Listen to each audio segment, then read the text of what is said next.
നിങ്ങളുടെ ഇഷ്ട പരമ്പരകൾ എക്സ്ക്ലൂസീവായി സൺ നെക്സ്റ്റ് ആപ്പിലൂടെ തികച്ചും ഫ്രീ ആയി ഇപ്പോഴേ ആപ്പ് ഡൗൺലോഡ് ചെയ്യൂ.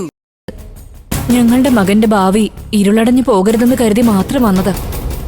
നിങ്ങൾക്കറിയാം, അച്ഛന്റെ മുമ്പിൽ വന്ന് കയ്യും കണ്ണീരും കാണിച്ച കാര്യം നടക്കുമെന്ന്. കേസ് കോടതിയിലിരിക്കല്ലേ.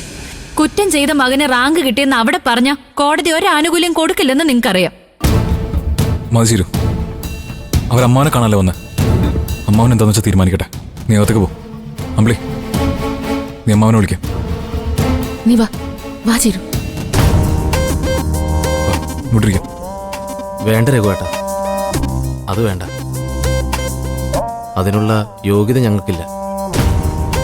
പ്രത്യേകിച്ച് എനിക്ക്. ഇവിടെ നിന്നോളാം.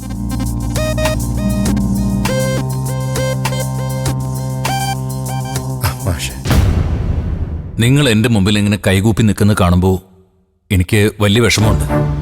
എന്തിനാ എന്നെ ഇങ്ങനെ ധർമ്മസങ്കടത്തിലാക്കുന്നത്? എന്റെ അവസ്ഥ കൂടി നിങ്ങളൊന്ന് മനസ്സിലാക്കണം. തെറ്റ് ചെയ്ത മകനെ ഞങ്ങൾ മനസ്സുകൊണ്ട് ഉപേക്ഷിച്ചതായിരുന്നു മാഷെ.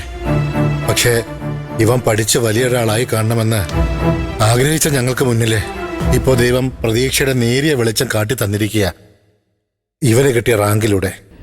അതൊക്കെ ഞാൻ അറിഞ്ഞു, നല്ല കാര്യം തന്നെ. പക്ഷേ ഒരവസരം ഞങ്ങളുടെ മകന് കൊടുക്കണം. മാഷ് മനസ്സ് വെച്ചാലേ അത് നടക്കൂ. അതാ അവസാനമായിട്ട് ഒരിക്കൽ കൂടി ഇവിടെ വന്നേ. എനിക്ക് സംഭവിച്ചു പോയ തെറ്റിന് മഞ്ചാടിയോട് ഞാൻ മാപ്പ് ചോദിച്ചിട്ടുണ്ട്. അവൾ എന്നോട് ക്ഷമിക്കാൻ തയ്യാറാ. അച്ഛൻ സമ്മതിക്കുകയാണെങ്കിൽ. മഞ്ചാടി എല്ലാ കാര്യവും എന്നോട് പറഞ്ഞിട്ടുണ്ട്. അവളെ പോലെ എല്ലാം ക്ഷമിക്കാനുള്ളൊരു മനസ്സ് എനിക്കുണ്ട്. പക്ഷേ വേറെ ചിലരുടെ അനുവാദം കൂടി വേണം. ഏതായാലും നിങ്ങളിപ്പോൾ പൊയ്ക്കൂ. ഇക്കാര്യത്തിൽ എന്ത് ചെയ്യാൻ പറ്റുമെന്ന് ഞാനൊന്ന് നോക്കട്ടെ.